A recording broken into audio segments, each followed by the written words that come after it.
maahi.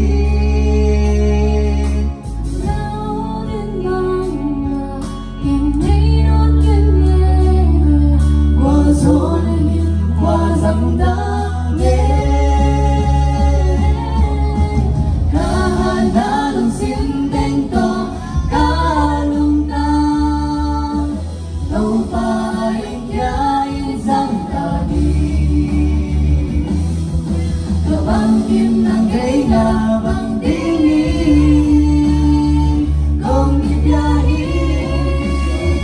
kahit ito pa.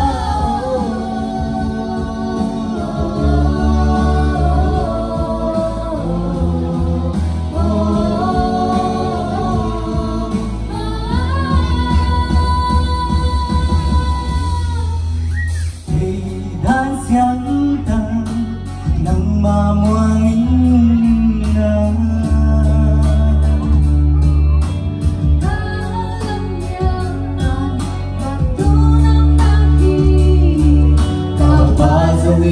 ang kong nandinding lumay bagon ya perong pangsongin sa lumay bangting sa zelvelting nahananong sintento kalungkang tumaring yain sang Bangkin ng gaya bang dinin kung ibiyahin kahit tumao.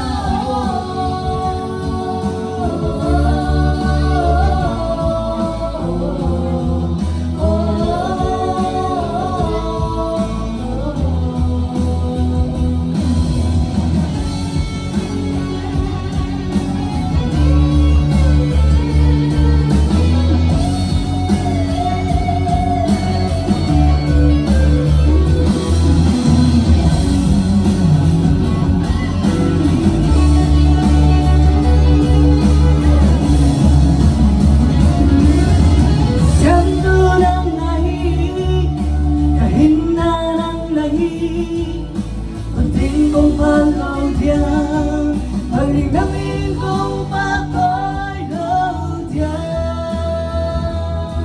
Oleh tungging kayo,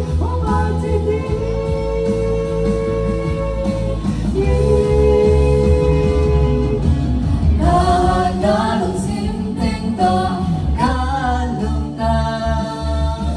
kau balik yain sampai Bangkin ng gaya bang tingin kung ibiyahin kahit ito pa kalungkang ito paaring kain sang tali. Bangkin ng gaya bang